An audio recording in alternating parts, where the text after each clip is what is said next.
Seção 42. 22 de março de 1981. Ra, eu sou o Ra. Eu os saúdo no amor e na luz do Uno Infinito Criador. Nós nos comunicamos agora. Questionador, eu tenho uma pergunta sobre balanceamento. É bem longa e nós a copiaremos diretamente para o livro, como ela está. Se você puder respondê-la sem que eu a leia, iria nos poupar tempo, caso contrário eu a lerei. Ra, nós entendemos seu desejo de preservar sua oportunidade. Entretanto, um sumário da questão seria bom. Pois, se nós respondermos a uma questão mentalmente solicitada, esta questão não deverá ser publicada. Se você deseja que esta resposta seja para uso privado apenas, nós prosseguiremos. Questionador, eu apenas a lerei muito rapidamente, então.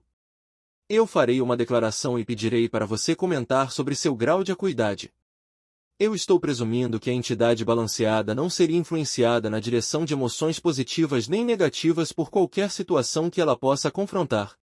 Ao permanecer não emocional em qualquer situação, a entidade balanceada pode claramente discernir as reações apropriadas e necessárias em harmonia com a lei do Uno para cada situação. A maioria das entidades em nosso planeta se encontram inconscientemente presas em cada situação emocional com as quais elas se deparam, de acordo com suas próprias tendências únicas, e por causa destas tendências são incapazes de ver claramente as oportunidades de ensino, aprendizado e de responder apropriadamente a cada situação emocional, e devem, portanto, através de um processo de muita tentativa e erro, e persistindo no resultado de dor, repetir tais situações muitas e muitas vezes, até que elas se tornem conscientemente despertas da necessidade de balancear seus centros de energia e, com isso, suas reações e comportamentos. Uma vez que a pessoa se torna conscientemente desperta para a necessidade de balancear seus centros de energia e reações, o próximo passo é permitir que as reações positivas ou negativas apropriadas às situações emocionais fluam naturalmente através de seus seres, sem retenção de qualquer coloração emocional, depois de terem sido conscientemente observadas e permitidas de fluírem através do ser. E eu estou supondo que esta habilidade de se observar conscientemente a energia carregada, positiva ou negativamente, fluindo através do ser, pode ser aumentada pela prática dos exercícios balanceadores que você nos deu, com o resultado no balanceamento sendo alcançado para a entidade que a permitiria continuar sem emoções e sem distorções com relação à lei do Uno em qualquer situação, bem como o espectador objetivo de um filme na televisão. Isto está correto?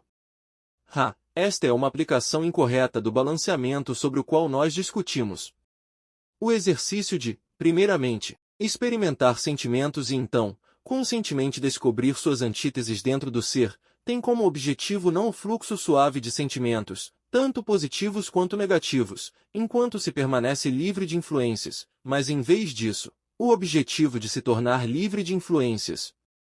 Este é um resultado mais simples e requer muita prática, devemos dizer. A catálise de experiência trabalha para que os aprendizados e ensinamentos desta densidade ocorram.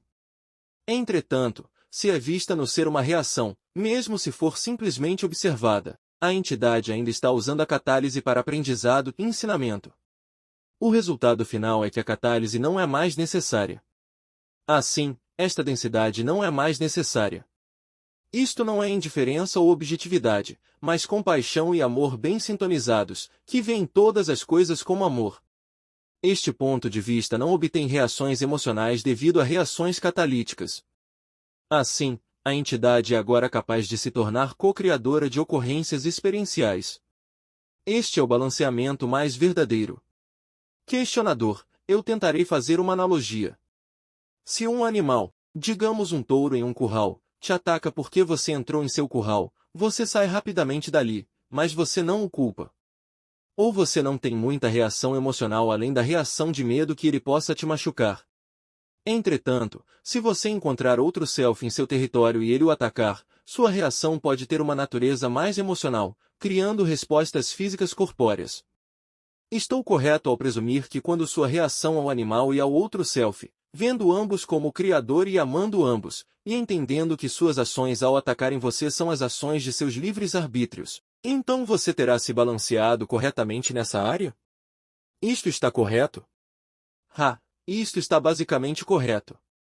Entretanto, a entidade balanceada verá no aparente ataque de um outro self as causas desta ação que são, na maioria dos casos, de uma natureza mais complexa que a causa do ataque do touro de segunda densidade, como foi em seu exemplo. Assim, esta entidade balanceada estaria aberta a muito mais oportunidades de serviço a um outro self de terceira densidade. Questionador: uma entidade perfeitamente balanceada sentiria uma reação emocional quando fosse atacada pelo outro self? Isto está correto. A reação é amor.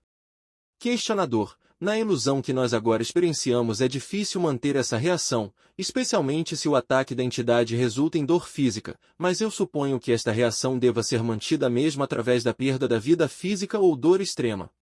Isto está correto? Isto está correto e ainda é de uma importância maior ou principal em entendimento, digamos, do princípio do balanceamento. Balanceamento não é indiferença, mas em vez disso, é o observador não estar cego por qualquer sentimento de separação, mas em vez disso, totalmente imbuído em amor.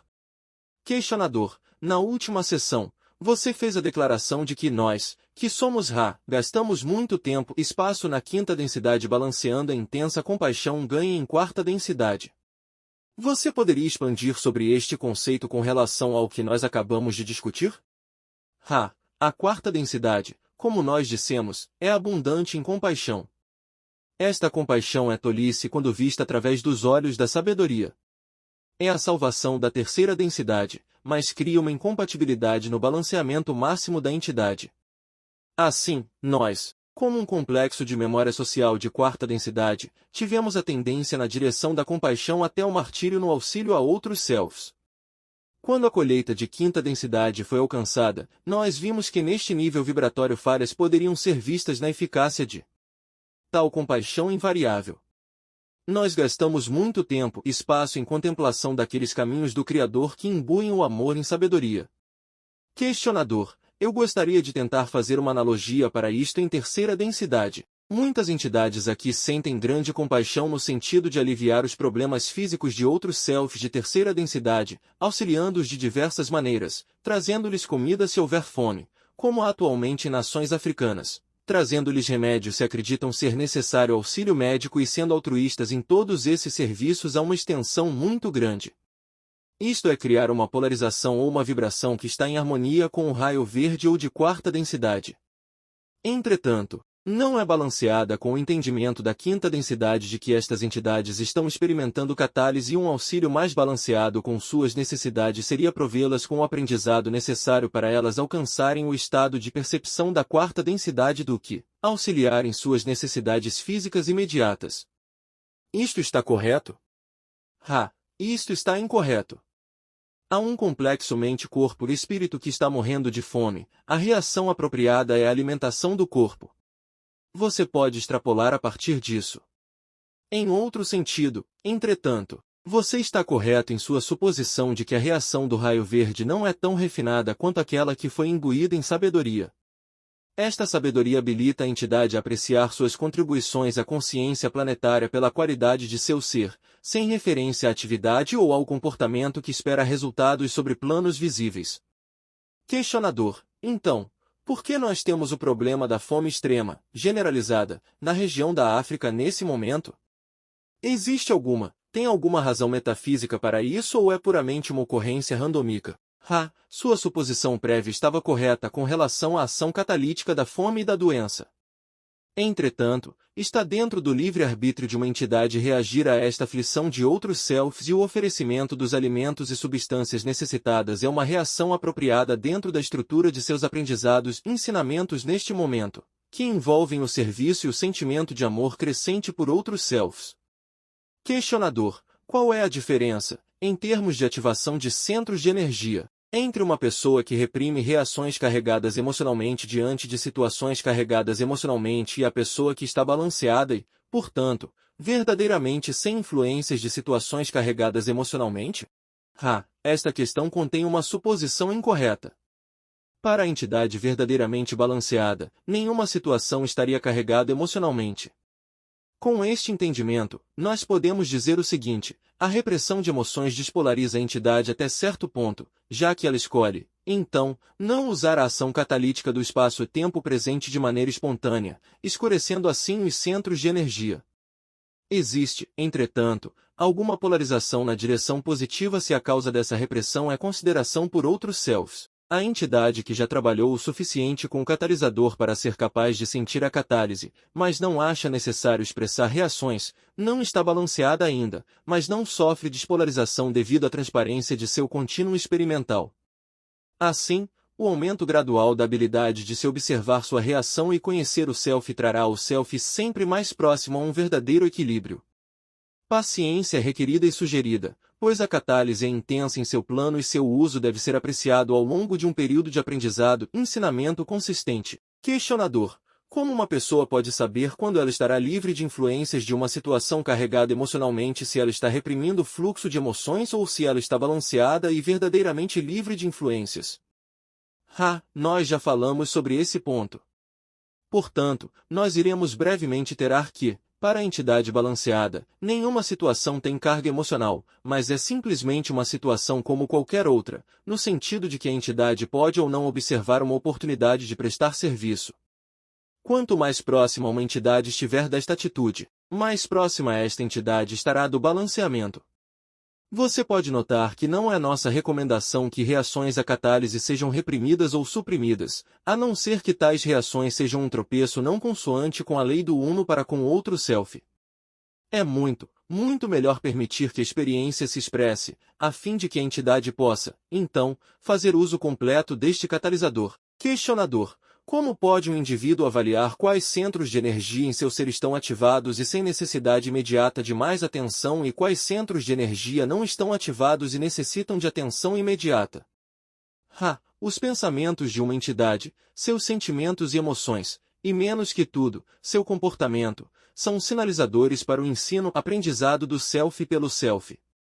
Na análise das experiências de um ciclo diurno, uma entidade pode avaliar o que ela considera serem pensamentos, atitudes, sentimentos e emoções inapropriadas. Ao examinar estas atividades inapropriadas dos complexos da mente, corpo e espírito, a entidade pode então distribuir estas distorções nos raios vibracionais apropriados e assim ver onde trabalho é necessário. Questionador: na última sessão, você disse, o self, se suficientemente consciente dos trabalhos da catálise do jejum e das técnicas de programação, pode, através da concentração da vontade e da faculdade da fé sozinhas, causar reprogramação sem a analogia do jejum, dieta ou outra disciplina do corpo análoga. Quais são as técnicas de programação que o eu superior usa para garantir que as lições desejadas sejam aprendidas ou tentadas pelo self de terceira densidade, em nosso laboratório encarnacional de terceira densidade? Existe apenas uma técnica para este crescimento ou nutrição da vontade e fé, e é focar a atenção. O período de atenção daqueles que vocês chamam crianças é considerado curto. O período de atenção espiritual da maioria de suas pessoas é aquele de uma criança. Assim, é uma questão de desejar se tornar capaz de cobrar a própria atenção e mantê-la sobre a programação desejada. Isto, quando contínuo, fortalece a vontade. A atividade inteira somente pode ocorrer quando existe fé de que um resultado desta disciplina é possível. Questionador: você poderia mencionar alguns exercícios para ajudar a aumentar o período de atenção? Tais exercícios são comuns entre as muitas tradições místicas de suas entidades. A visualização de uma forma e cor que seja de qualidade de inspiração pessoal para o meditador é o coração do que você chamaria de aspectos religiosos deste tipo de visualização. A visualização de formas e cores simples, que não têm qualidades de inspiração inatas para a entidade, forma a base para o que você poderia chamar de suas tradições mágicas. Quer você imagine a rosa ou o círculo, não é importante. Entretanto, é sugerido que um ou outro caminho na direção da visualização seja escolhido, a fim de exercitar esta faculdade. Isto se deve ao cuidadoso arranjo de formas e cores que têm sido descritos como visualizações por aqueles mergulhados na tradição mágica. Questionador: enquanto jovem, eu fui treinado em engenharia, o que incluía a necessidade de visualização tridimensional para o processo de desenho. Isto seria útil como uma fundação para o tipo de visualização ao qual você se refere ou teria alguma valia para tal? Para você, o questionador, esta experiência teve valor. Uma entidade menos sensibilizada não teria um aumento apropriado de energia de concentração. Questionador. Então, a entidade menos sensibilizada deveria usar uma. O que ela deveria usar para a energia apropriada? No indivíduo menos sensibilizado, a escolha de imagens de inspiração pessoal é apropriada, seja esta inspiração a rosa que é da beleza perfeita, a cruz que é do sacrifício perfeito, o Buda que é o todo ser em uno ou qualquer outra que possa inspirar o indivíduo.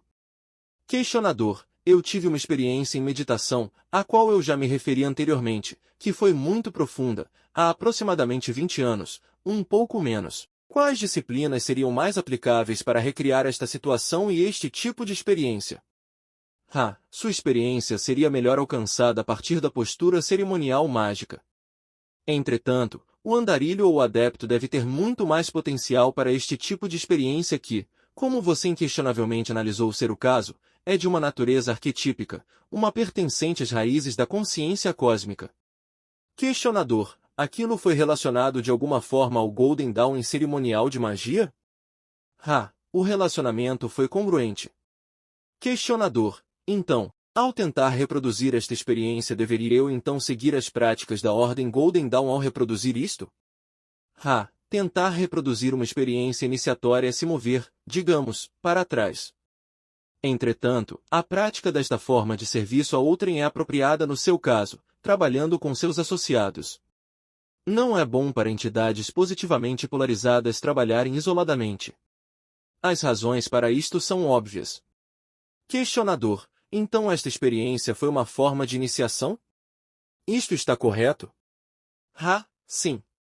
Questionador. Obrigado. Usando o relacionamento de ensino-aprendizado dos pais com seus filhos, qual tipo de ações demonstrariam a ativação de cada centro de energia em sequência do vermelho até o violeta? Esta deverá ser a última questão completa deste trabalho. A entidade, criança ou adulto, como vocês as chamam, não é um instrumento a ser tocado. O dispositivo de ensino-aprendizado apropriado aos pais para com os filhos é o estado do ser dos pais com seus corações abertos e a total aceitação do estado do ser da criança. Isto vai circundar qualquer material que a entidade criança tiver trazido para a experiência de vida neste plano. Existem duas coisas especialmente importantes neste relacionamento, além da aceitação básica da criança pelos pais. Primeiramente, a experiência de qualquer meio usado pelos pais para adoração e agradecimento ao Uno Infinito Criador deve, se possível, ser compartilhada com a entidade criança de forma diária, como vocês diriam. Em segundo lugar, a compaixão dos pais com a criança pode bem ser suavizada pelo entendimento de que a entidade criança deve aprender as predisposições do serviço a outrem ou do serviço a si, a partir do outro self dos pais. Esta é a razão pela qual alguma disciplina é apropriada no ensino-aprendizado. Isto não se aplica à ativação de qualquer um dos centros de energia, pois cada entidade é única e cada relacionamento com self e outro self duplamente único. As diretrizes dadas são apenas gerais por esta razão. Existe alguma questão breve antes de deixarmos este instrumento? Questionador. Se isto não for breve o suficiente, não se preocupe em responder. Mas, primeiro eu apenas imaginei se certas partes são sempre removidas, as mesmas partes removidas em mutilações de gado e se isto está relacionado aos centros de energia e por que destas partes, estas partes em particular, serem removidas. Mas, se isto for longo demais para responder, eu apenas perguntarei se há algo que possamos fazer para tornar o instrumento mais confortável ou melhorar o contato. Seria bom responder a questão em outro trabalho. O instrumento está bem. Eu sou o Ra. Eu os deixo, meus amigos, no amor e na luz do infinito Criador. Sigam adiante, portanto, se regozijando no poder e na paz do Uno Infinito Criador. Adonai.